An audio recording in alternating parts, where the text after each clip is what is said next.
Perdón, vamos. Bueno, entonces, como les decía recién, lo que vamos a empezar a ver hoy es el patrimonio turístico de distintas regiones del país. Y hoy empezamos con la región pampeana. Bueno, región pampeana que básicamente para esta clase comprende la provincia de Buenos Aires y la ciudad autónoma de Buenos Aires. Cuando dio la clase Santiago el martes pasado y hablaba de la interpretación, una de las cosas que mencionó era el tema de los mensajes, ¿no es cierto? Más allá de que uno hable 1 hora o 2 horas, bueno, ¿cuáles son los mensajes básicos que se quieren transmitir? En esta clase hay algunos mensajes, y bueno, con esta primera imagen y con este mapa va el primero. Si ustedes recuerdan, cuando estudiaron particularmente Introducción al Turismo y uno ve la historia del turismo en el mundo moderno, vieron que se hace siempre referencia al Gran Tour, ¿no? El Gran Tour que se daba en Europa y que era un viaje motivado básicamente por cuestiones culturales. Y donde el recurso básico, entonces, o lo que consumía, digamos, el viajero, eran recursos culturales. Eran museos, eran centros históricos, eran sitios arqueológicos, etc.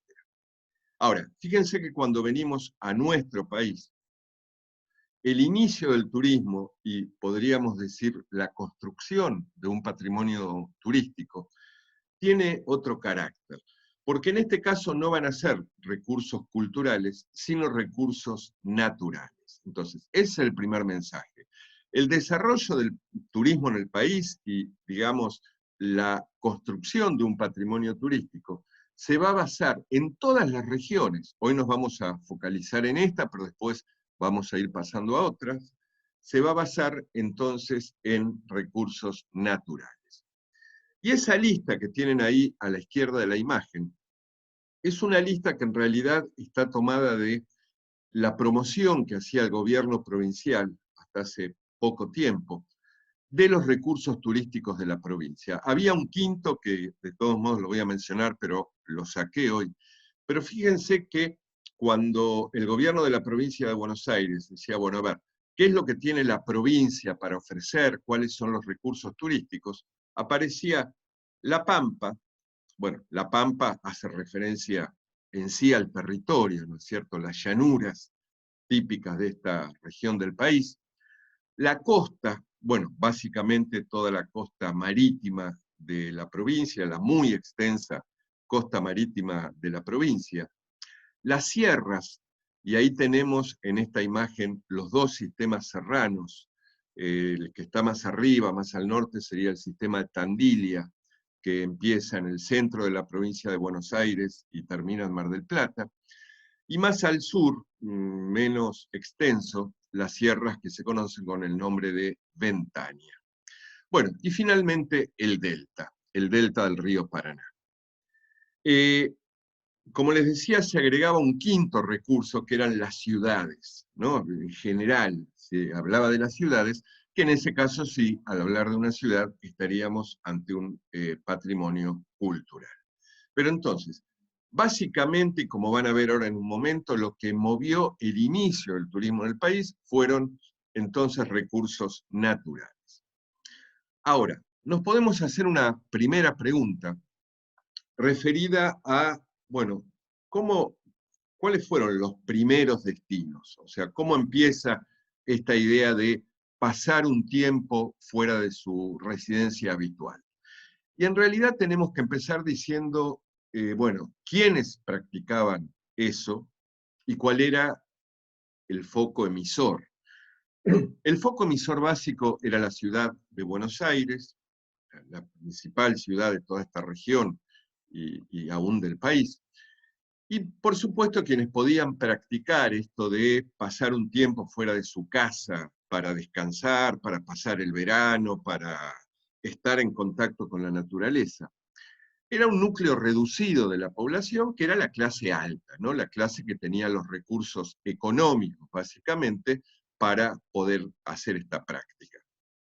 Y en realidad, fíjense ustedes que los primeros destinos turísticos, en realidad están muy cerca de lo que hoy es el centro de la provincia de Buenos Aires, ¿no? O perdón, de la ciudad. Ahí tienen la foto a la izquierda de una quinta en Flores. Flores hoy es un barrio que en realidad está en el medio de la ciudad de Buenos Aires, pero hasta mediados del siglo XIX era un pueblo aislado de Buenos Aires y era un lugar de quintas. Muchas familias de Buenos Aires tenían su quinta ahí, bueno, ahí tienen la foto de una de ellas en su estado actual, restaurada. Hoy no es una quinta, hoy es un centro cultural. San Isidro era otro sitio, y después otro destino, digamos, eran las estancias, ¿no? El medio rural, el campo. Estancias en un primer momento, hasta fin del siglo XIX, no muy lejos de Buenos Aires. Ahí justamente tienen el ejemplo de una en Chascomús, una que hoy incluso está abierta al turismo, pero originalmente era una estancia privada donde una familia de Buenos Aires iba y básicamente pasaba el verano. Entonces, las quintas en localidades muy cercas a la capital y estancias fueron los primeros destinos de vacaciones. Bueno, y acá viene el segundo mensaje, ¿no? Porque cuando se supera esa cuestión de esas vacaciones o en una quinta o en una estancia, y se empiezan a activar otros recursos que, reitero una vez más, eran básicamente recursos naturales, vamos a ver que, sobre todo en los primeros casos, que son del fin del siglo XIX, la década de 1880, 1890, y las dos primeras décadas del siglo XX, se dio un proceso similar. Por un lado, la identificación de un recurso, ¿no? Fuera el delta, fuera la costa, fueran las sierras, y verificar que ese recurso tenía una atractividad, o sea, que se podía convertir en un atractivo, es decir, que pudiera haber gente interesada en usar y disfrutar ese recurso. Y eso va vinculado con una identificación de un segmento de la demanda potencial. Bueno, a ver, ¿quién puede ser o quién puede venir a visitar este lugar o a pasar un tiempo en este lugar? Y, como van a ver en un rato, básicamente, una vez más, era la clase alta. Es decir, estamos en un momento, reitero, fin del siglo XIX, en el cual había un segmento reducido de la comunidad que podía tomarse vacaciones, todavía ni hablar en esta época de que la clase media o los trabajadores pudieran tener sus vacaciones. Entonces, una vez identificado el recurso e identificado el segmento de demanda, había dos temas básicos a resolver. Uno era la accesibilidad física, es decir, cómo se llega al lugar. Y en un primer momento, hasta la década de 1930 más o menos, va a tener un rol esencial el ferrocarril. Bueno, el ferrocarril fue la forma que permitió los desplazamientos, sobre todo en un territorio tan extenso como es el argentino o aún el de la provincia de Buenos Aires. Y después, ya más adelante, cuando entramos al siglo XX, sobre todo década de 1930, van a ver cómo se va sumando el transporte automotor. Y la segunda cuestión que había que resolver en esos sitios era la infraestructura y el equipamiento, ¿no? Es decir, bueno, la gente llegaba, dónde duerme, dónde se aloja, dónde come, etc. Luego venía la promoción de esos destinos, y bueno, como van a ver también, por supuesto son destinos que no permanecieron inmutables en el tiempo, fueron cambiando, se fueron adecuando a nuevas situaciones sociales, económicas, culturales, nuevas prácticas, etc. Bueno, van a ver que este esquema, y por eso digo, este es un segundo mensaje que les quiero dejar hoy, se va a repetir prácticamente en todos los casos que nosotros podemos analizar, en la región pampeana y en otras regiones del país. Vamos a empezar con la zona del Delta. Les recuerdo, lo había dicho en un momento, obviamente no vamos a poder ver todo el patrimonio turístico que hay en el país, porque sería muy extenso, los casos son muchos. Bueno, obviamente yo seleccioné algunos casos pero algunos casos que justamente nos permiten verificar, bueno, qué es el patrimonio turístico, cómo se lo ha construido, digamos, cómo se lo ha elaborado, cómo cambió en el tiempo, y en muchos casos vamos a llegar, por supuesto, a la situación actual.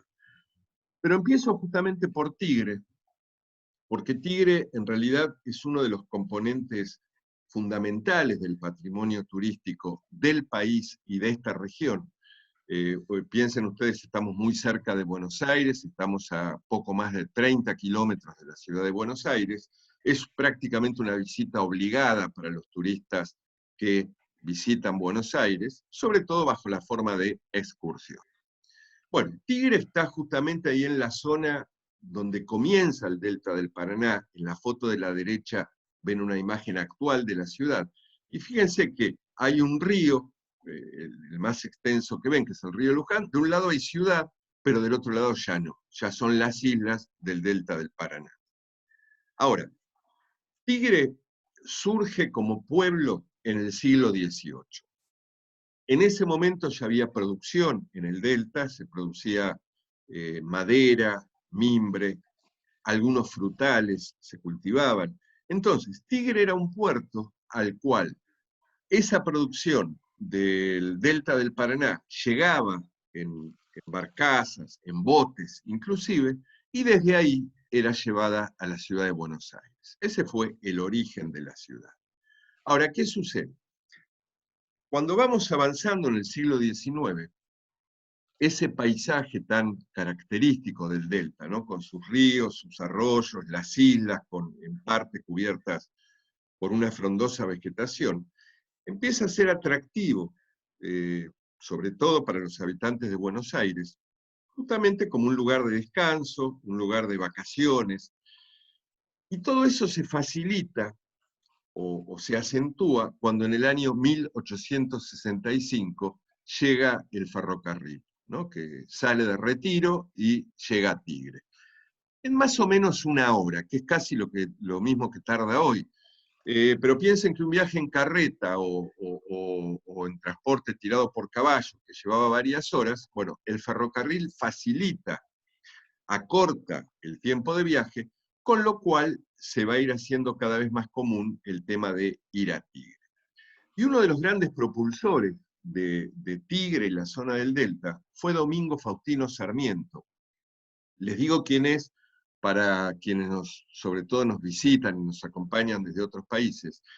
Sarmiento fue un político argentino, fue un escritor, un importante escritor, fue presidente de la Nación en un periodo del fin del siglo XIX. Y Sarmiento era uno de los que se sentía atraído por ese paisaje del delta del Paraná, próximo a lo que era en ese momento el pueblo de Tigre. Ahí están viendo una casa que en realidad le fue obsequiada. El dueño de la casa, bueno, admiraba a Sarmiento, le regala esa pequeñísima casa de madera en el Tigre, y justamente Sarmiento va a ser uno de los propulsores a través de sus escritos, de sus textos, publicaba mucho en el diario, fomentando la visita a Tigre y las vacaciones o la excursión a ese sector. Bueno, es por eso que es un destino que en su momento tuvo mucho éxito entre la clase alta porteña. Ya entre fin del siglo XIX y principios del XX, mucha gente de Buenos Aires empieza a construir casas de veraneo, casonas, lo que se suele llamar villas, ¿no es cierto?, de las cuales hoy quedan algunas. Muchas han desaparecido, han sido demolidas, pero ahí tienen dos ejemplos de algunas que todavía persisten. Fíjense que en los dos casos, por ejemplo, en la planta baja hay galerías, por lo general estas abren algunos de los ríos que rodean a la ciudad de Tigre. Y bueno, este fue entonces uno de los primeros destinos de vacaciones, más allá de las quintas y las estancias, de la clase alta porteña. Pero se dio otro hecho que le va a dar a Tigre una característica muy particular, y es que desde fin del siglo XIX se empiezan a instalar clubes de remo. Yo tengo que hacer una breve explicación vinculada con el deporte del país, cómo llegan los deportes al país, porque ahí tuvo un papel importante la comunidad inglesa. Los ingleses no eran una comunidad numerosa en el país, ¿no? Si uno la compara a fin del siglo XIX con los que venían de Italia o de España, eran una comunidad mucho más reducida en número. Pero fíjense que uno de los impactos que tiene la comunidad inglesa es que introduce deportes. Y pensemos hoy mismo, ¿no? El fútbol, sin ir más lejos, el tenis, el rugby, eh, el hockey, y bueno, en este caso, el remo, son introducidos por la colectividad inglesa. De ahí que algunos clubes son fundados, de hecho los primeros son fundados por ingleses, pero fíjense que en Tigre se dio un hecho curioso y absolutamente inusual en otras regiones del país o de América Latina. Cada comunidad de inmigrantes o cada colectividad de inmigrantes que llegaba establecía un club de remo. Yo puse 2 fotos nada más de los muchos que hay. Justamente el de la izquierda es un club inglés y tiene todas las características, el edificio de la arquitectura inglesa. El de la derecha era el club de los italianos, y en realidad si uno mira el edificio está copiado prácticamente de un palacio veneciano. Pero además de esto teníamos clubes de los españoles, de los franceses, de los suizos, de los alemanes, de los escandinavos, etc. Con lo cual, Tigre es un caso particular hasta el día de hoy, porque se convierte en la principal concentración de clubes de remos, no solo del país, sino de toda América Latina. Y se convierte en el centro principal de lo que era la práctica de ese deporte en el país. Acá tienen una foto de principios del siglo XX, donde ven una regata. Bueno, dado que había una cantidad importante de clubes, sobre todo en los meses de verano, eran muy frecuentes las regatas, ¿no? Las competencias deportivas de remo. Pero también lo interesante es que esas regatas no eran solamente un hecho deportivo, eran también un hecho social, ¿no? Duraban 3 o 4 días, con lo cual había comidas, había bailes, había encuentros sociales. Bueno, y fíjense cómo entonces va apareciendo toda una infraestructura que da lugar a eso. A fin del siglo XIX, en 1895, se inaugura un gran hotel. Aquí aparece la segunda cuestión, ¿no? Después de la llegada, digamos, en este caso el ferrocarril, la construcción de una infraestructura importante. Bueno, el Tigre Hotel, que fue uno de los grandes hoteles de lujo que hubo incluso a nivel del país, fue demolido. Hoy ya de este hotel no queda nada, fue demolido por el año 1940, y poco tiempo después, al lado del hotel, se construye el Tigre Club. El Tigre Club, que lo están viendo en la foto de la derecha, está en pie todavía, hoy es un museo de arte que pertenece a la ciudad de Tigre, pero ese Tigre Club era el club social. O sea, ahí se hacían fiestas, se hacían bailes, se hacían recepciones. Entonces, fíjense que con todo esto ya tenemos, digamos, elaborado lo que era un destino turístico, ¿no? Había formas de acceso, había equipamiento, había infraestructura, había actividades, etc. Ahora bien, yo les decía que a la vez los destinos van cambiando en el tiempo. Esto que yo les conté hasta el momento es el primer Tigre, digamos, ¿no? Pero, ¿qué sucede? A medida que avanza el siglo XX, por supuesto, hay nuevos grupos sociales. Por las décadas de 1920, 1930, la clase media se va sumando a la práctica del turismo. Cuando llegamos a la década de 1940, cada vez es más la gente que se suma a esta actividad. Entonces el destino va cambiando y va evolucionando. Fíjense que llega un momento que ya esas grandes regatas con bailes, fiestas, encuentros sociales se dejan de hacer, pero van apareciendo nuevos atractivos. Por ejemplo, en la foto de la izquierda tienen el puerto de Frutos. El puerto de Frutos se llama así justamente porque era el puerto al cual llegaban los frutos del delta, y frutos no es fruta. La fruta era uno de los productos, pero eran los frutos, los productos. Ahí llegaba la madera, el mimbre, etc. En un momento se deja de usar con esa finalidad y pasa a ser un paseo en el cual hay negocios donde uno puede comprar artesanía, hay gastronomía, etc. Aparecen los paseos en lanchas por las islas, aparecen luego los catamaranes, ¿no? Unas embarcaciones más grandes. Y cuando llegamos al fin del siglo XIX, la década de 1990, que fue una década, digamos que hubo inversión en infraestructura turística, bueno, ahí se van sumando atractivos. Por un lado aparece el tren de la costa. El tren de la costa era una antigua vía férrea, no era el principal que llegaba de Buenos Aires a Tigre, sino que era uno secundario que iba justamente próximo a la costa del Río de la Plata y que en un momento se había dejado de usar. Lo cierto es que ese tren se recicla con coches nuevos, vagones nuevos, se restauran las estaciones intermedias y ya de por sí el tren de la costa se convierte en un paseo en sí mismo, hoy muy venido abajo también.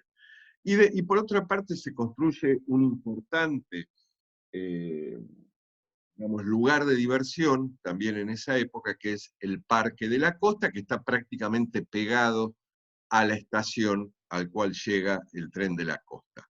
Ya cuando llegamos a principios del siglo XXI se construye un gran casino, y Tigre es un destino que permanentemente se sigue renovando. Fíjense que en estas dos últimas décadas, aquí ya estamos en el siglo XXI, bueno, por un lado se electrifica el ferrocarril que viene de Buenos Aires, eh, se facilita, digamos, el acceso, se construye una nueva estación ferroviaria, que es la que ven en la foto de la izquierda. Lo que era la primera estación pasa a ser la estación fluvial, de ahí salen los paseos en lanchas o en catamaranes, se construye, como decía, el casino. La municipalidad pone en marcha un bus turístico, ¿no? Un bus que hace un recorrido y uno, bueno, puede subir y bajar donde quiera. Hay un aumento de la oferta gastronómica. Y ya les digo, Tigre, con los cambios que fue teniendo a lo largo del tiempo, de ese primer lugar de descanso de algunas pocas familias, hoy es un destino de turismo masivo y básicamente les diría de excursión. O sea, lo que predomina es el paseo del día, ¿no? Pero como síntesis nos podríamos hacer una pregunta acerca de la sustentabilidad. Hace un momento les comenté las inversiones que se hacen en la década de 1990, pero también esa década fue una década de una gran especulación inmobiliaria. Fíjense que en la foto más pequeña de arriba, la superior, ahí se ven como fondo de esa imagen tan típica de Tigre, esos edificios muy altos, ¿no? Esas torres de departamento. Bueno, esas empiezan a aparecer, de hecho incluso muchas veces en el lugar donde había algunas de esas antiguas casonas. Si ustedes miran la foto pequeña de abajo, esa es la estación fluvial, un día de fin de semana, no sé si alcanzan a notar la cantidad de gente que hay amontonada. Es un destino que particularmente en los fines de semana está excedido en su capacidad de carga. Bueno, y en la foto más grande, ahí pueden ver el casino incluso, que se construye ya en el siglo XXI, pero fíjense el agua, ¿no? La cantidad de residuos que hay. Bueno, por supuesto, todos esos ríos más próximos a la ciudad están absolutamente contaminados.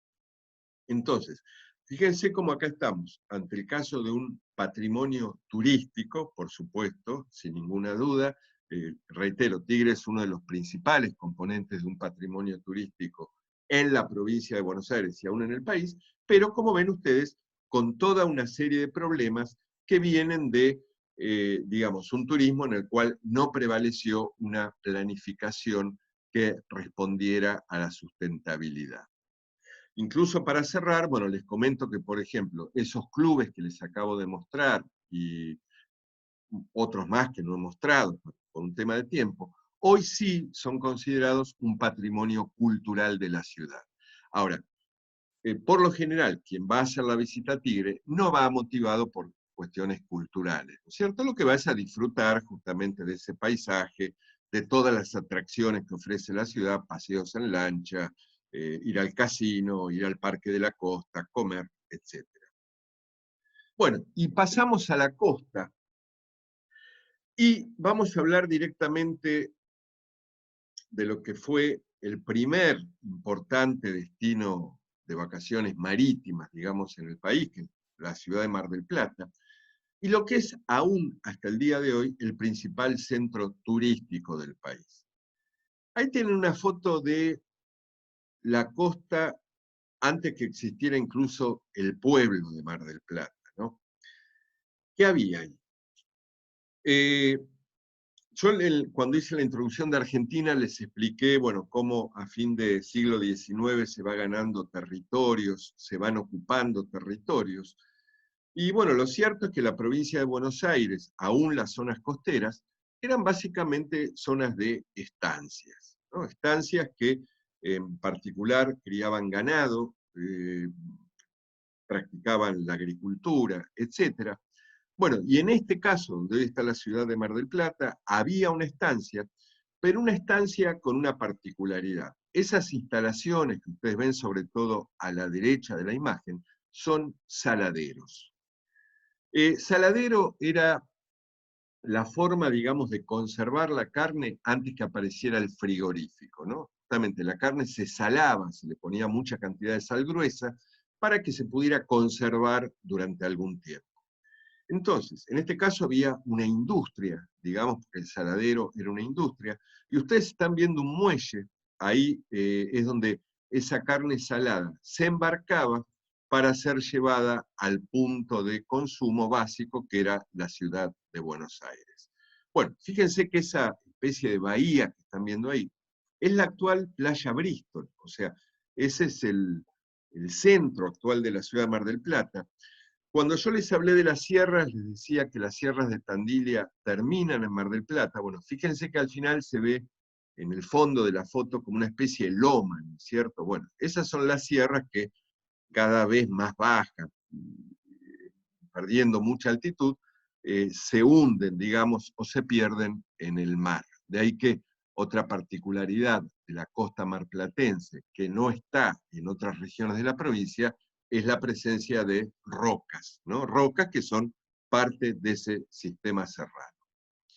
Bueno, la cuestión es que el propietario de esa estancia, en el año 1874, decide fundar un pueblo. Ahí ven una foto de una capilla, esa era una capilla rural que había construido el dueño de la estancia, y a partir de esa capilla entonces le pide a un agrimensor que le trace un pueblo.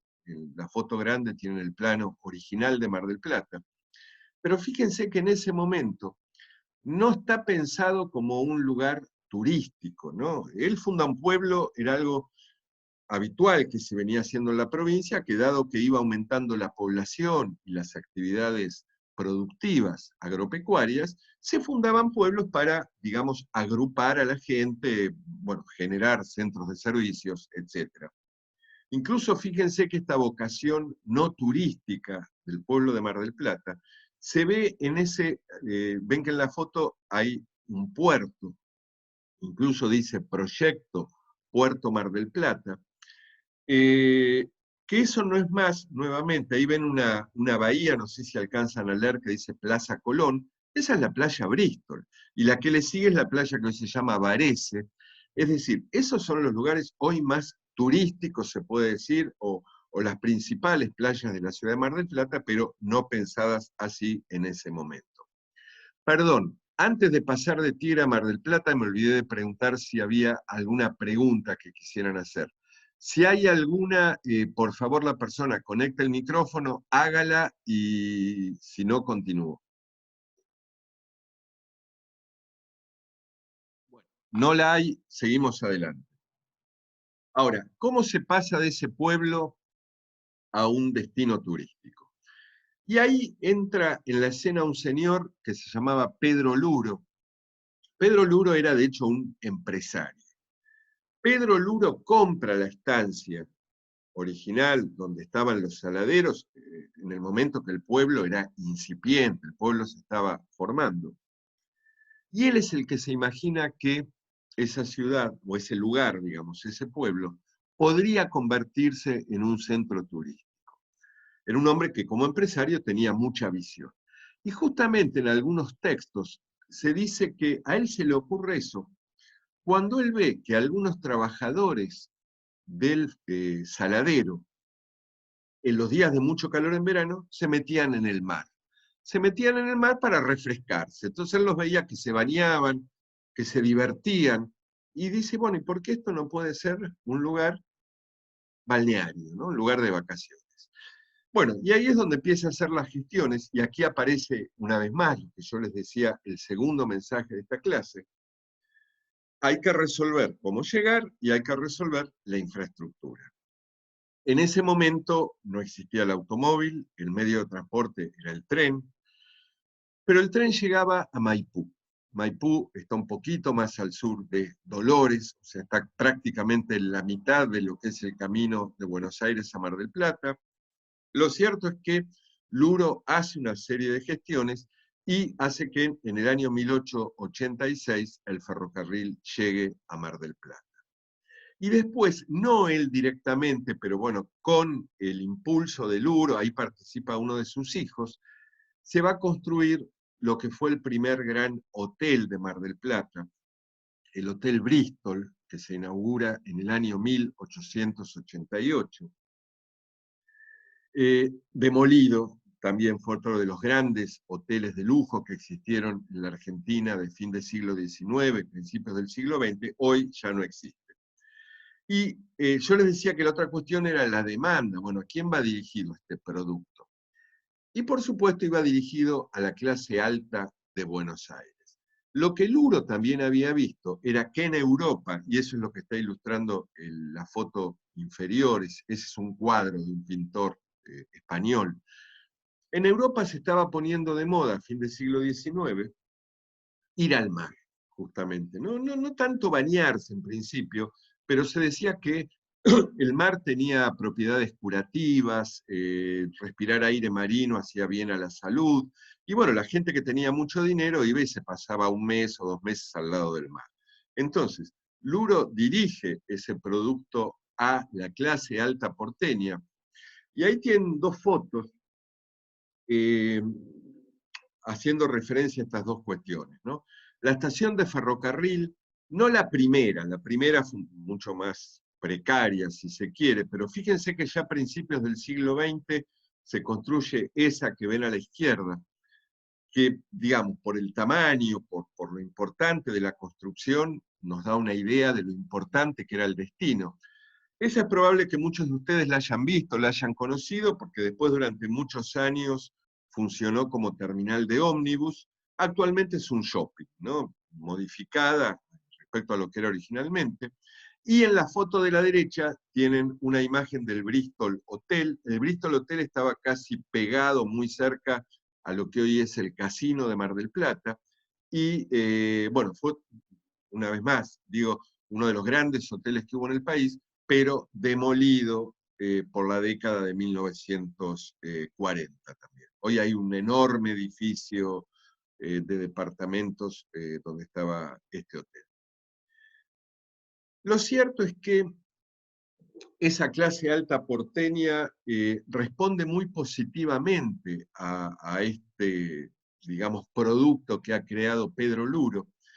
Y acá tienen algunos de los chalés de esa primera Mar del Plata, estos son de fin del siglo XIX y principio del siglo XX.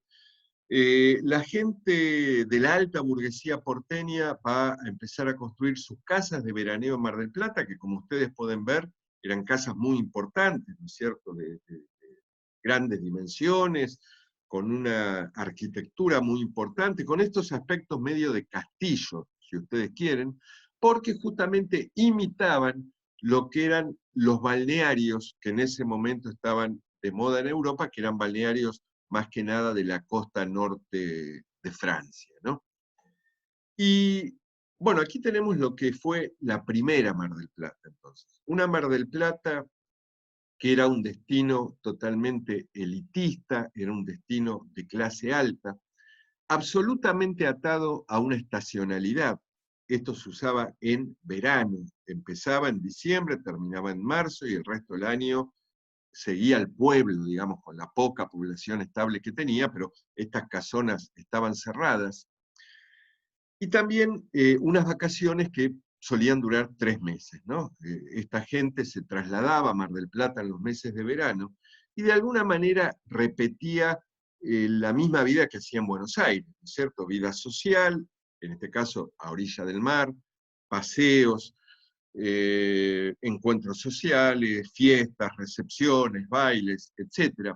Incluso fíjense que cuando entramos al siglo XX, ahí tienen dos momentos de la playa Bristol, ¿no? Que era la playa, digamos, de Mar del Plata. Bueno, pero el primer paseo al lado del mar, muy precario, con unas casillitas de madera, etc. Pero en 1912 se construye una rambla, que es la que ven a la derecha, donde además del paseo propio de la rambla, había cafés, restaurantes, y bueno, era básicamente el lugar de encuentro social. Todo esto va a empezar a cambiar, digamos, esta primera Mar del Plata entra en crisis, se puede decir, en la década de 1920, fines de los años 20, hay una gran crisis económica internacional, de hecho esa clase social entra en gran crisis, pero ahí se va dando otro proceso por el cual se va a ir sumando un nuevo segmento de la demanda, que es la clase media. Y en la década de 1930, y sobre todo la segunda mitad de los años 30, van a generar grandes cambios en la ciudad de Mar del Plata. Por un lado, se va imponiendo el uso del transporte automotor, el auto, ¿no? Sigue el ferrocarril, por supuesto, pero se va sumando el automóvil. Y en el año 1938 se completa la pavimentación de la Ruta 2, que une Buenos Aires con Mar del Plata, con lo cual se facilita el acceso automotor. Un tiempo después van a empezar a aparecer los servicios de transporte público automotor, ¿no? Los ómnibus o micros que conducen a Mar del Plata. Se construye una nueva rambla, esa rambla que les acabo de mostrar es demolida y se hace una mucho más grande, que vamos a ver en un momento, que incluye un gran hotel, el Hotel Provincial, el casino. Se construye un nuevo balneario, porque la ciudad se va expandiendo, que es Playa Grande, y van a ver cómo hay una extensión de la ciudad con otro tipo de edificación. Pero yo les hablaba del automóvil, ¿no? De cómo se incorpora el transporte automotor. Y en esta década del 30 también hay que mencionar el rol muy importante que tuvo el Automóvil Club Argentino. El Automóvil Club Argentino es una entidad privada, ¿no es cierto? Pero a fines de los años 30, con el apoyo financiero de YPF. YPF es la empresa estatal que produce combustibles, y por supuesto YPF quería vender combustible, por eso le financia al Automóvil Club, la construcción de sedes en muchas ciudades y estaciones de servicio en las rutas, justamente para fomentar el uso del automóvil, pero además el otro objetivo era fomentar el turismo, que la gente se desplazara de un lado a otro. Bueno, ahí tienen la sede de Mar del Plata, del Automóvil Club Argentino, que es una de las más grandes. De hecho, la original después se amplió. El edificio grande que ven atrás es la parte para estacionamiento de autos. Y ahí tienen en la otra foto una de las estaciones de servicio que el Automóvil Club construye en las rutas. Entonces, esto facilita el uso del auto, alienta el uso del auto, y como se iba dando que la clase media iba teniendo acceso a que cada familia tuviera un automóvil, entonces aumenta, digamos, no solo en calidad, sino en cantidad, el segmento de demanda que usa la ciudad de Mar del Plata. Bueno, les decía que se demuele la rambla que vimos hace un rato, se construye esta grande, construida por el gobierno de la provincia de Buenos Aires y proyectada por un arquitecto importante de la época que se llamaba Alejandro Bustillo. El proyecto es del año 38 y es un enorme proyecto urbanístico arquitectónico, porque están los dos edificios, ¿no? Iguales ambos, el Hotel Provincial y el casino, pero además está todo ese paseo que pueden ver en la foto aérea, una plaza entre los dos casinos, entre los dos edificios, instalaciones deportivas, hay una parte que hay una pileta cubierta, hay comercios, hay restaurantes, hay servicios, zonas de vestuarios, etc. Entonces, una gran infraestructura turística que pasa a ser además como el ícono de la ciudad de Mar del Plata. Pero fíjense que también con estas acciones van cambiando algunas cosas, porque ese casino va a estar abierto en la temporada de verano, pero también va a abrir los fines de semana en las temporadas de invierno, ¿no? Con lo cual se empieza a romper la estacionalidad. O sea, ya Mar del Plata deja de ser un destino exclusivamente de verano y poco a poco se va convirtiendo en un destino al cual en un fin de semana largo o aún en un fin de semana se puede disfrutar, usar durante todo el año. Bueno, les decía que también a fines de los años 30 se hace un nuevo balneario, que es Playa Grande, también construido por el gobierno de la provincia de Buenos Aires. Les muestro nada más que la foto aérea, pero ahí hay una barranca entre la avenida que linda con la ciudad y el mar, hay una barranca, y nuevamente es una enorme obra que incluye los servicios en la playa, edificios con vestuarios, con locales de gastronomía. En el medio hay una gran explanada con una pileta de natación, hay paseos a distintos niveles, se parquiza toda la barranca. Entonces, aparece nuevamente una gran infraestructura. Les decía que esta clase media que se incorpora a, digamos, a la demanda o al segmento de demanda que usa Mar del Plata, obviamente no tenía los recursos económicos de la alta burguesía que había construido esos gigantes chalets que veíamos hace un rato.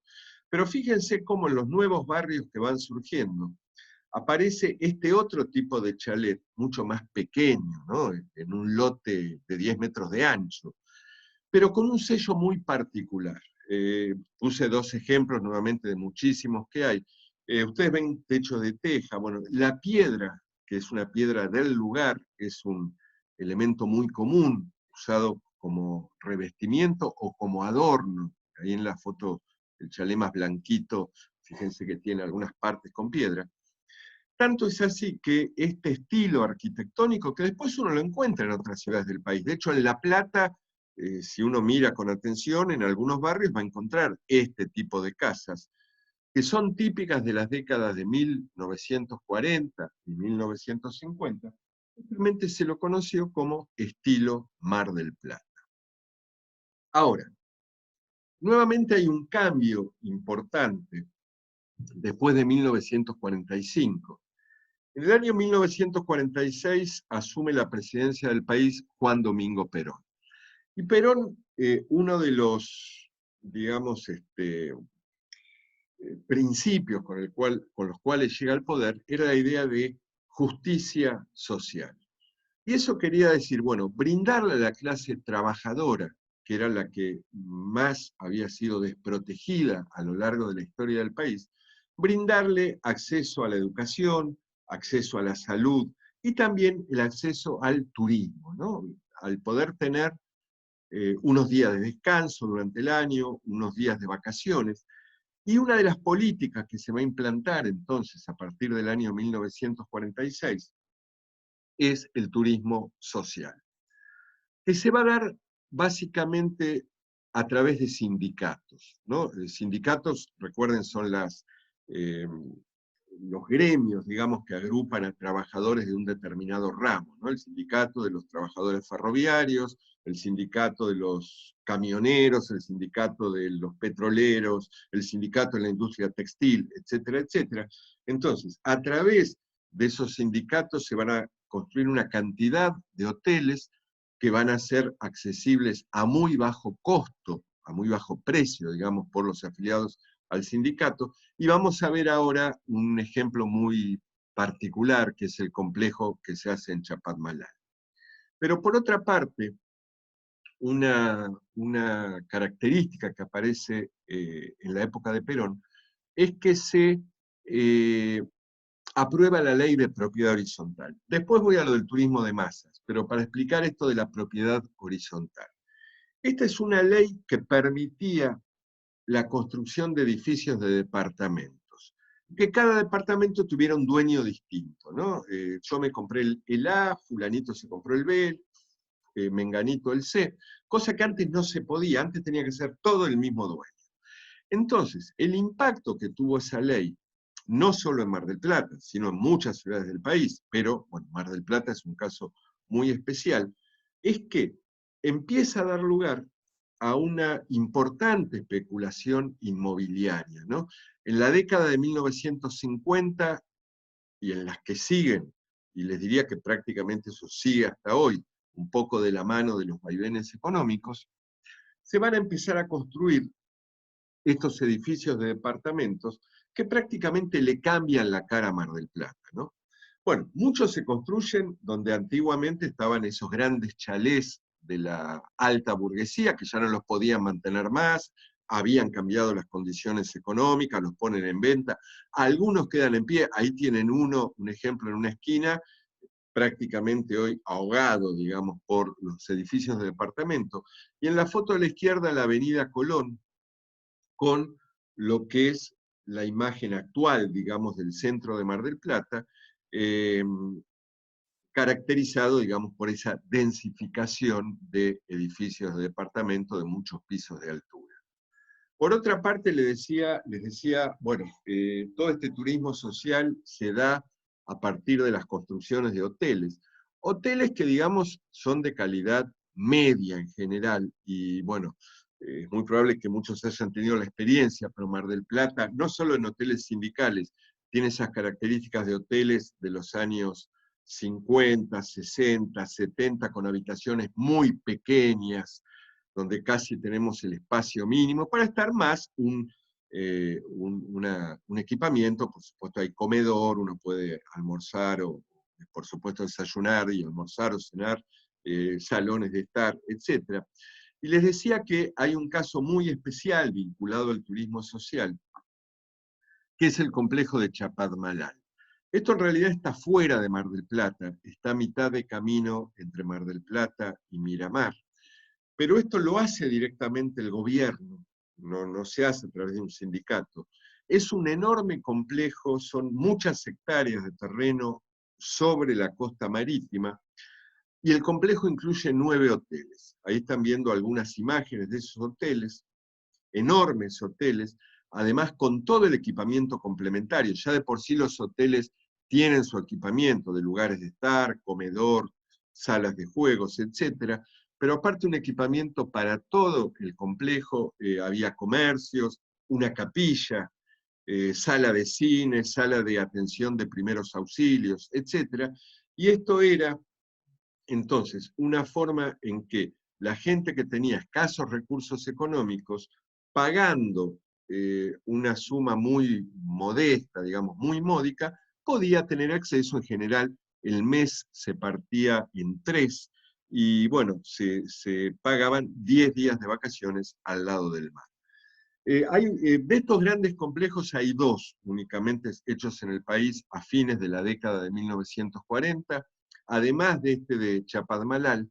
El otro está en Embalse Río Tercero, en la provincia de Córdoba. Después cuando veamos Córdoba lo vamos a mencionar. Y bueno, y si vamos a todo lo que le va pasando a Mar del Plata en la segunda mitad del siglo XX y lo que va del XXI, hace un momento se los mostré en Tigre, bueno, aquí también. Es una ciudad que nuevamente va agregando nuevos atractivos, digamos, nuevas posibilidades, aparece la peatonal. Mar del Plata se convierte en un centro importantísimo de espectáculos. Recuerden ustedes que en la temporada de verano muchas de las compañías teatrales van a Mar del Plata. Bueno, después apareció Carlos Paz también, pero Mar del Plata sigue siendo el principal centro de espectáculos durante el verano. A fin del siglo XX hay una renovación de la oferta hotelera. En la foto que están viendo en la parte de abajo izquierda, bueno, uno de los hoteles muy importantes es el caso del Costa Galana en Playa Grande. Y después siguen apareciendo, ahí tienen el Museo de Arte Moderno, ¿no? Que es muy reciente, que se inauguró hace unos pocos años. O sea, es una ciudad como que siempre se fue renovando de alguna manera, dando nuevas posibilidades. Ahora, fíjense que otra cosa que sucede a fin del siglo XX es que lo que quedaba de esos testimonios, digamos, de la primera Mar del Plata, que son algunos de estos chalés, empiezan a ser considerados un patrimonio cultural de la ciudad, ¿no? Es decir, se les reconoce un valor cultural, un valor testimonial. Hoy ya no son casas, o sea, los dueños originales las vendieron hace muchas décadas. Hoy por lo general son museos o son centro cultural, pero bueno, aparece como un componente más de la oferta de la ciudad. Por supuesto, quien elige Mar del Plata como lugar de vacaciones no lo hace por sus recursos culturales. Pero bueno, se suma. De pronto hay un día que está feo para ir a la playa o está lloviendo, y bueno, tenemos la posibilidad de visitar un museo o de paso conocer cómo eran estas primeras residencias. Bueno, con lo cual, fíjense que si hacemos una síntesis, por un lado, de alguna manera Mar del Plata sintetiza lo que es la historia del turismo en el país. Eh, Fíjense que vemos cómo empieza siendo un destino sumamente minoritario. Bueno, ahí nuevamente tienen una foto de la Mar del Plata original, digamos, ¿no? Ahí en el fondo ven algunos de estas grandes casonas de los primeros usuarios de Mar del Plata. Va pasando por distintas etapas hasta convertirse ya a fines de la década de 1960 en un destino de turismo de masas. Acá nos podemos hacer también algunas preguntas sobre la sustentabilidad, ¿no es cierto?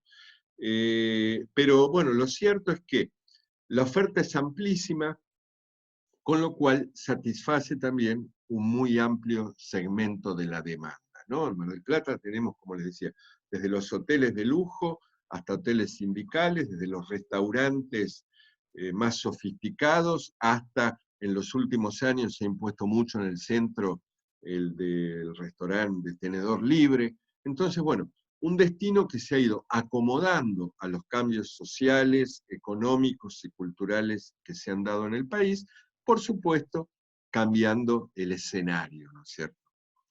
Bueno, antes de pasar a otro tema, hago una pregunta.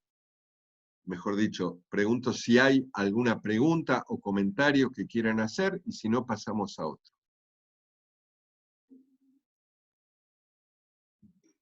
No hay ninguno. Bueno, continuamos entonces.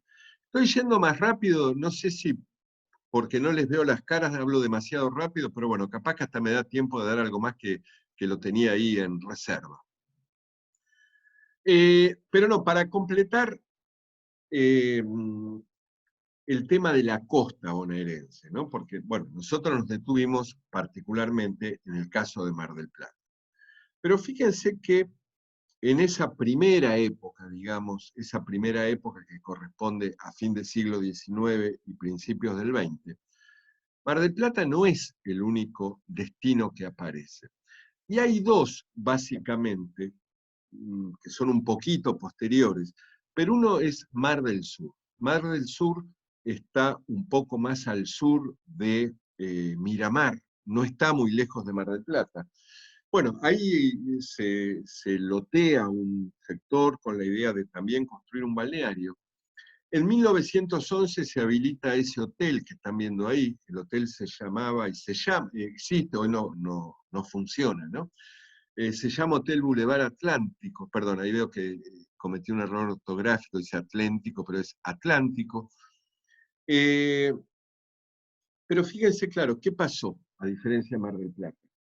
Cuando Luro quiere poner en marcha Mar del Plata, lo primero que resuelve es llegar.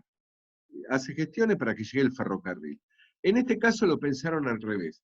Pensaron que el ferrocarril iba a llegar, porque de hecho había un proyecto, pero se adelantaron, construyeron el hotel. El ferrocarril no llegó nunca, con lo cual es un destino que prácticamente quedó ahí, hoy existe, pero quedó fantasma, digamos. Eh, el hotel se está siempre haciendo gestiones, a ver si se puede recuperar, si se puede hacer algo, que se está deteriorando cada vez más, pero bueno, no quería dejar de mencionarlo. Y el otro caso muy temprano fue Ostende, Ostende que está ahí al lado de, muy cerquita de Pinamar, o sea, está al norte de Mar del Plata. En Ostende también, a principios del siglo XX, se habilita uno de estos importantes hoteles en un lugar que en ese momento estaba prácticamente aislado. De hecho, iba muy poca gente. A Ostende tampoco llegaba el ferrocarril. Sin embargo, bueno, a lo largo del siglo XX, cuando todo ese sector de la costa se va urbanizando y van apareciendo otros balnearios, Ostende se suma, digamos, a esa eh, continuidad de balnearios que hoy son Pinamar, Valeria del Mar, Ostende, Villa Gesell, el Mar Azul, etc. Y de este hotel queda parte, hoy hay una parte que todavía existe. Bueno, y acá, con esto vamos a dejar la costa, pero les puse nada más que la fecha en que van apareciendo otros balnearios. Obviamente no para que se los acuerden, ni mucho menos. Esto es nada más que para tener una referencia, pero hay algo que es interesante. Porque fíjense que toda esa parte de la costa que va entre lo que es San Clemente, que sería el primer balneario marítimo de la provincia de Buenos Aires, y Mar del Plata, podríamos decir, o un poco antes de llegar a Mar del Plata, era toda una zona, como les decía, de estancias, pero el paisaje original eran dunas, o sea, montañas de arena que con el viento se iban modificando, desplazándose, cambiando de lugar, etc. Y de hecho, muchos de estos balnearios surgen a partir de que los propietarios de las estancias se proponen fijar las dunas. Es decir, como eso de la arena, yendo y viniendo, era molesto, invadía el territorio, etc., empiezan a plantar árboles, de modo que el árbol fije la duna. Bueno, y eso es lo que dio origen a muchos balnearios. Ahora, observen las fechas. Montehermoso Montehermoso está en el sudeste de la provincia, cerca de Bahía Blanca, ¿no? Es una fecha temprana, también es cerca de Mar del Sur, de Ostende por la fecha, pero básicamente era el balneario de la gente de Bahía Blanca.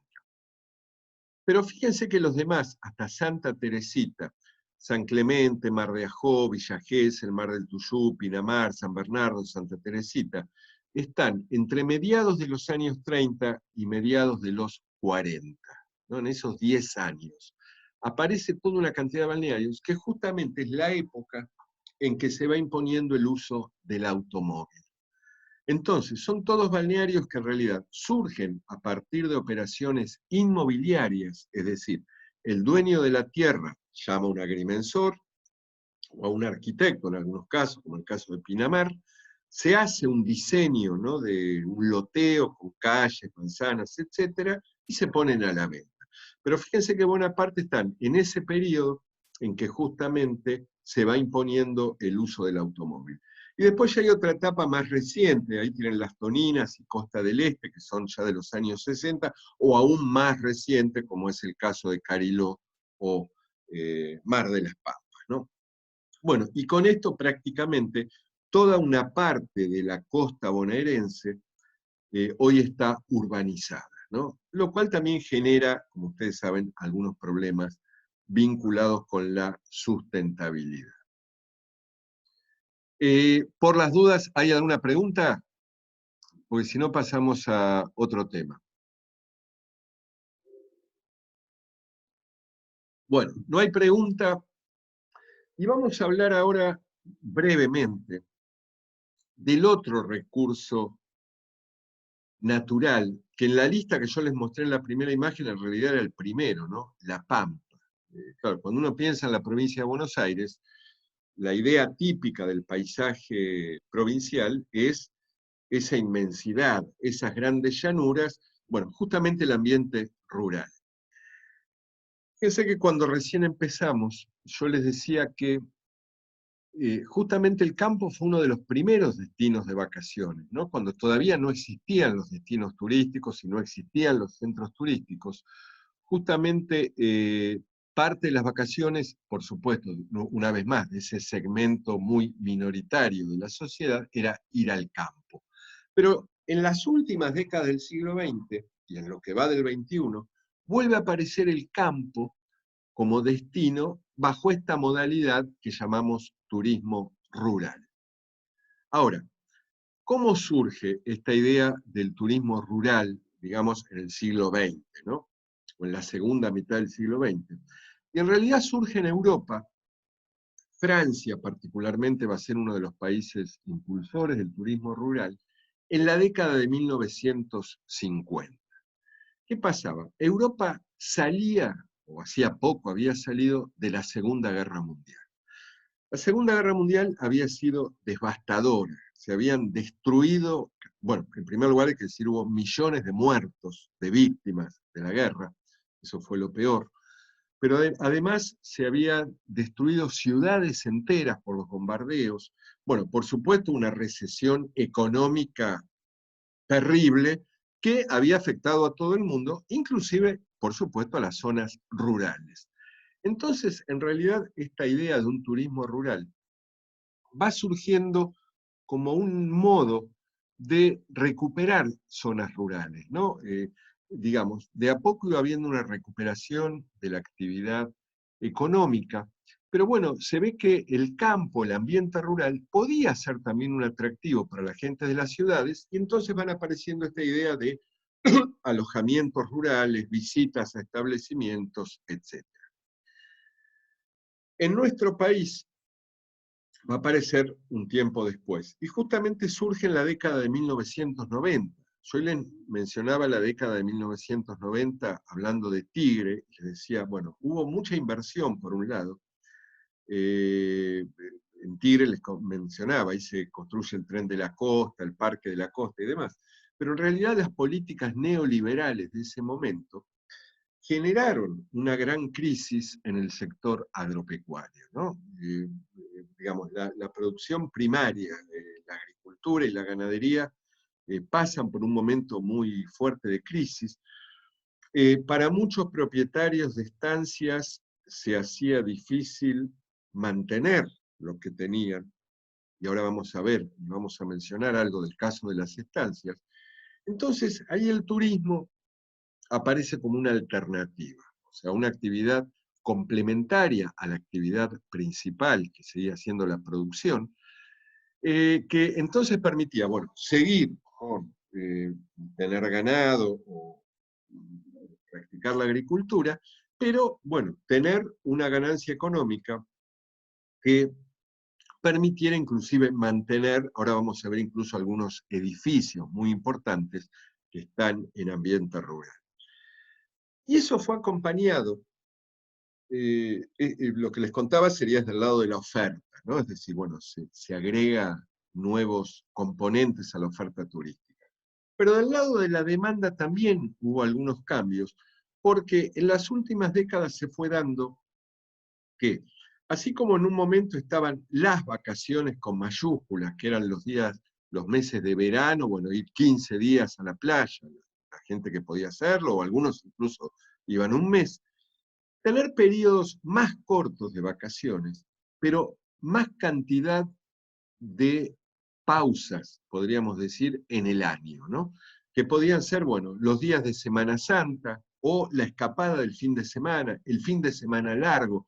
Fíjense que a partir de un momento en nuestro país aparece el tema del feriado puente, ¿no? Que justamente una de las finalidades que tenía era favorecer el turismo.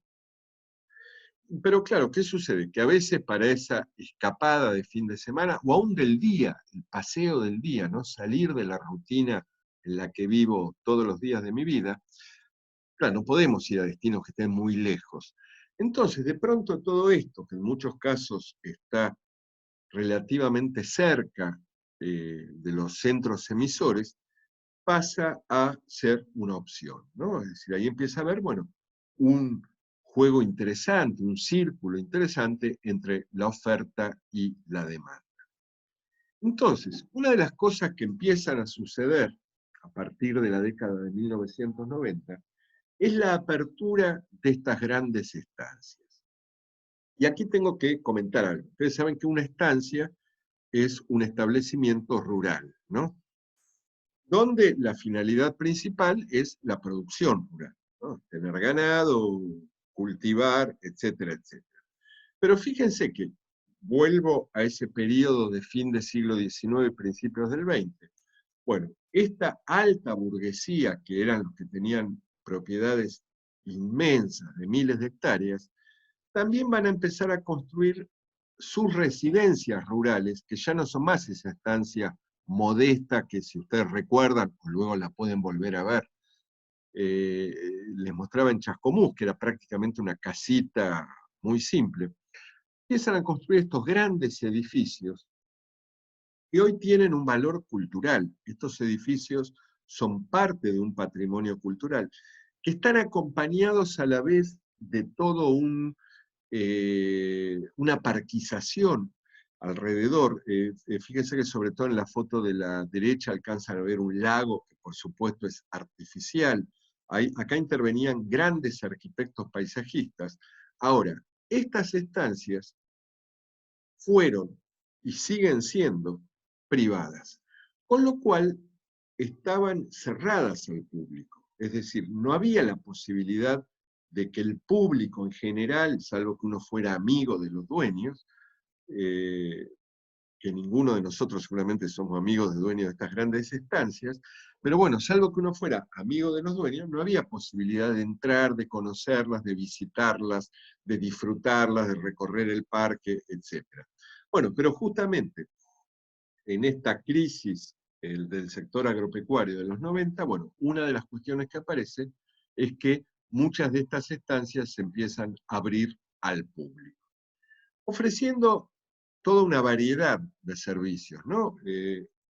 Muchas ofrecen alojamiento, uno puede ir, quedarse a dormir, son muy caras en general, pero también está el tema del día de campo. Uno puede ir y pasar un día, bueno, visita el lugar, visita el parque, visita el campo, come, bueno, acá por supuesto entra todo el tema de la gastronomía tradicional, ¿no? Los asados, las empanadas, los pastelitos a la hora del té, etcétera. En algunos casos se puede participar en algunas actividades rurales, y después, bueno, también se alquilan, digamos, para reuniones sociales, de pronto un casamiento, bueno, alguna fiesta, o reuniones empresariales, muchas pequeñas convenciones o reuniones empresarias se hacen en estos lugares, que por supuesto son muy atractivos.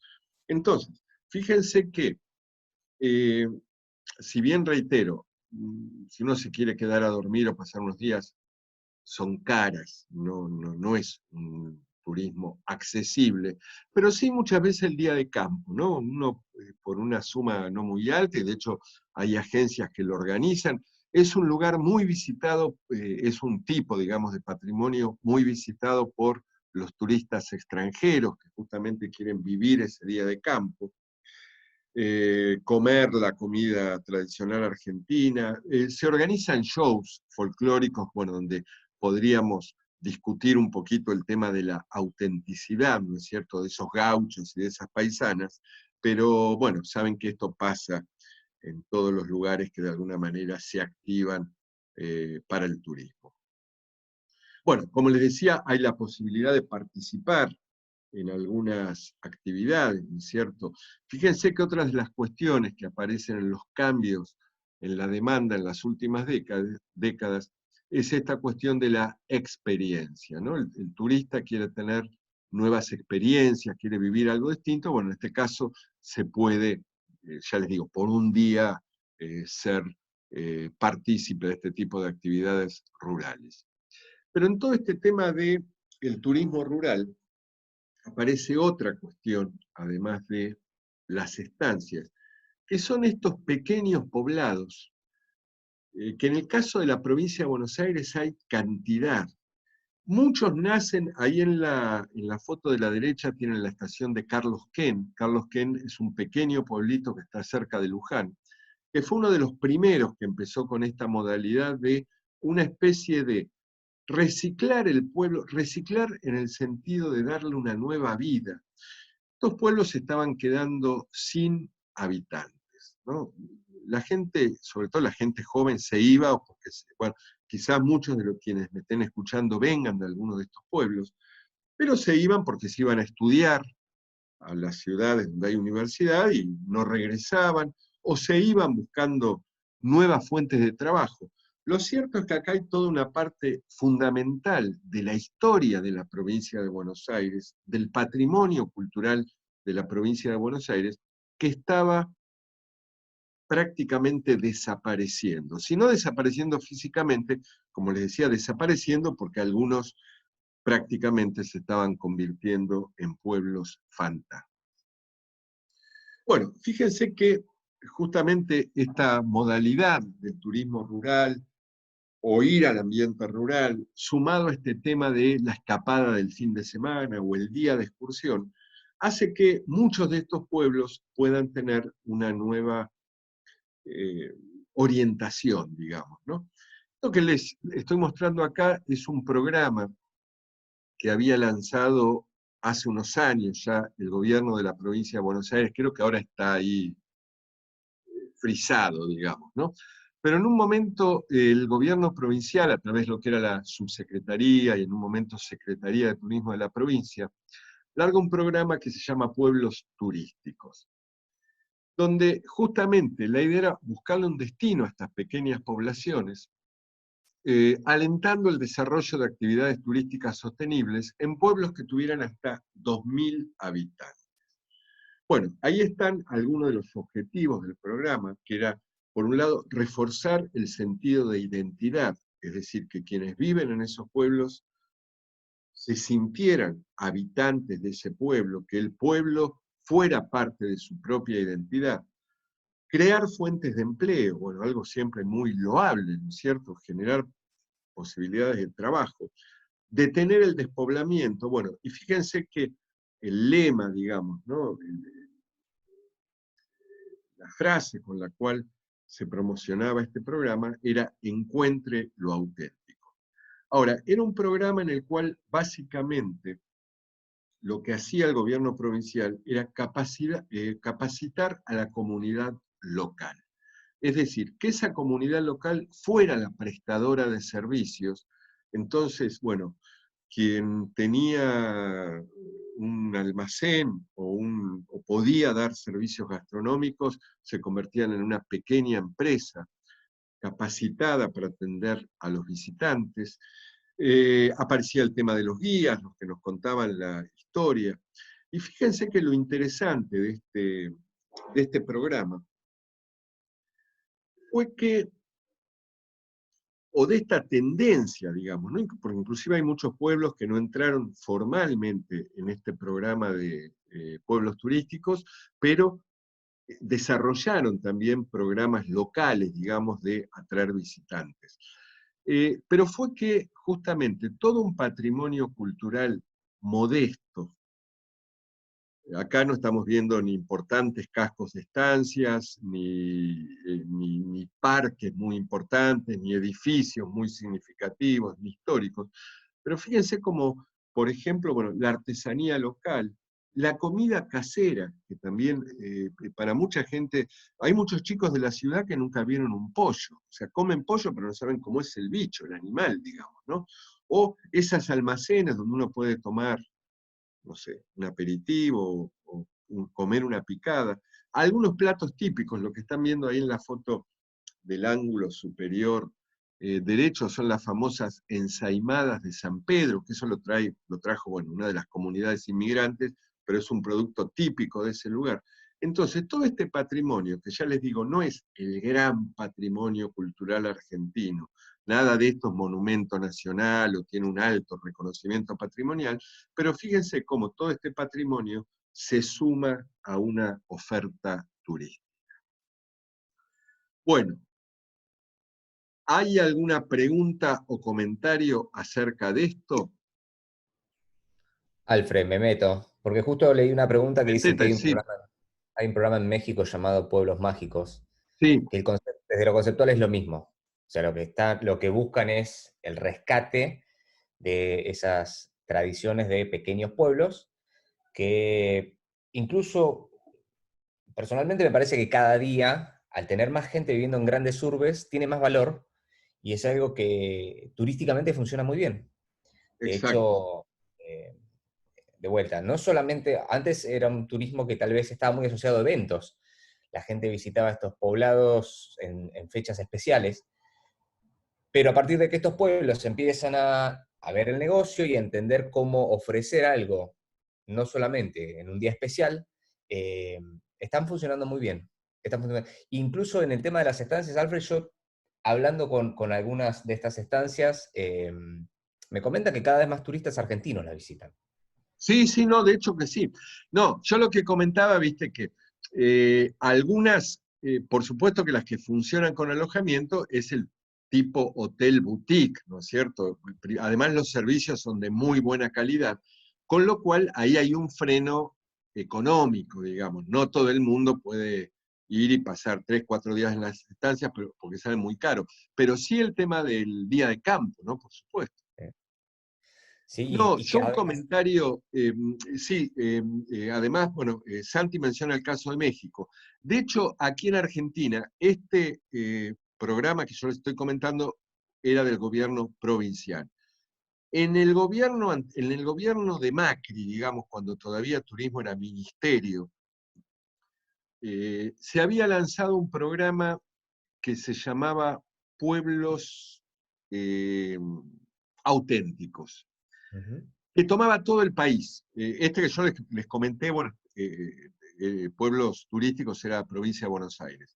Pueblos auténticos tomaba todo el país, se habían seleccionado una serie de pueblos en todo el país, que de hecho algunos ya estaban muy insertos en la oferta, ¿no? Como el caso de Cachi en Salta, bueno, o alguno de la Quebrada de Humahuaca. Pero otros no, otros eran pueblos muy desconocidos, bueno, con la idea también de hacer obras de mejora y demás. Bueno, luego ese programa también quedó ahí medio frisado, en realidad no sé en qué situación está hoy. Bueno, Santi menciona el de México. En Perú también en un momento habían lanzado uno que era algo así como los pueblos más bonitos del Perú. Ahora, en este caso que yo les estoy comentando de la provincia de Buenos Aires, debemos decir que hay o hubo, y sigue habiendo un problema con estos pueblos, que es a qué distancia están, ¿no? Porque fíjense que los que más éxitos han tenido son pueblos que están relativamente cerca del área metropolitana, digamos, ¿no? Imagínense que un pueblo que está a 600 kilómetros, ya es raro que, bueno, uno lo puede enganchar en algún recorrido que esté haciendo, pero bueno, nadie va a hacer 600 kilómetros para ir a pasar un fin de semana y mucho menos, por supuesto, un día. Incluso algunos de estos pueblos prácticamente no tenían atractivos. Está el caso de Uribe Larrea, ¿no? Que está ahí, o Tomás Joffre, que están ahí a menos de 100 kilómetros o a 100 kilómetros de Buenos Aires, que en realidad no tenían casi ningún atractivo arquitectónico, cultural, pero justamente se insertan por lo gastronómico, ¿no? De pronto, ya les digo, uno tiene la posibilidad de ir y comer un asado y comer tomates cultivados ahí, que no han pasado por un freezer, o lechuga cultivada ahí mismo, o comer pollo de campo, o huevo de campo, etcétera, etcétera. Por eso decía que fíjense que como todo un patrimonio, digamos, que obviamente uno lo podría mencionar muy modesto, eh, de pronto empieza a tener un rol y sobre todo empieza a convertirse en una oportunidad, ¿no? Para estos sitios. Bueno, Alfred, no sé si hay otra pregunta o comentario sobre esto. ayer, perdón que haga una Dale, dale, última, sí, sí, sí. último agregado. Ayer estuve conversando con una profesional de turismo catalana, bueno, un poco adivinando, viendo cuál es el panorama que ellos esperan o imaginan para los próximos meses. Y, bueno, obviamente que el turismo interno va a ser el que ellos estiman va a dominar, principalmente porque las fronteras van Sí, a estar seguro. cerradas. Sí. Pero además, el turismo digamos, de proximidad. Entonces, además de eso, todos están buscando o seguramente van a querer espacios abiertos, no grandes urbes.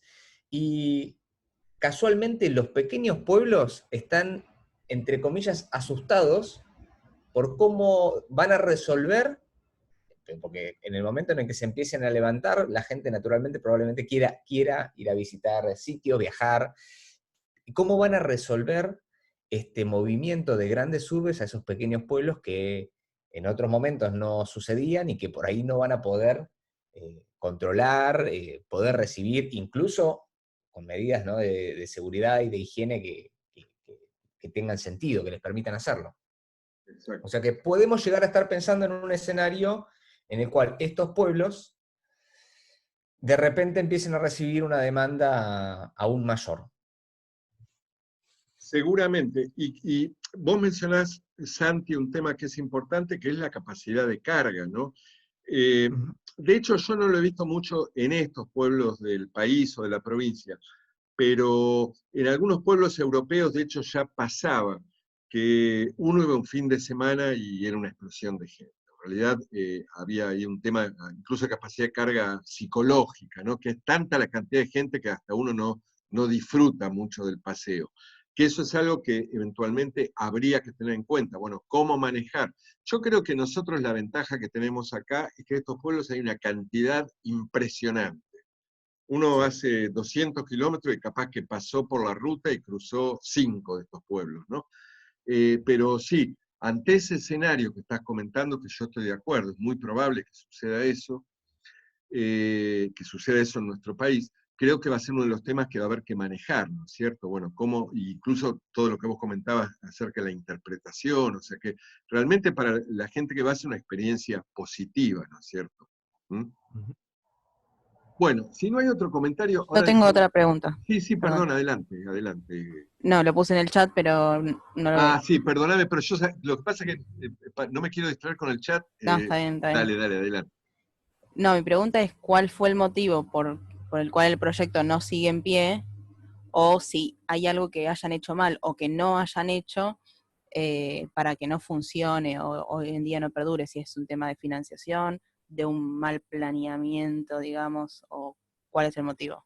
Mirá, acá te voy a dar una respuesta que es una suposición mía, pero creo que básicamente fue por un tema de continuidad política, ¿no es cierto? Esto fue lanzado, yo no me acuerdo el año exacto, pero por el año 2010, por ahí, cuando, bueno, en 2015 hubo un cambio de rumbo, ahí fue donde incluso ya la página web, porque en un momento había una página web muy completa, donde uno podía, eh, digamos, se encontraba mucha información sobre cómo habían actuado, cómo hacían las capacitaciones. De golpe todo eso hasta desapareció del Internet. Y hoy mismo, yo justamente ayer, revisando esta clase, estuve buscando a ver si aparecía algo, y si ustedes ponen pueblos turísticos, van a aparecer,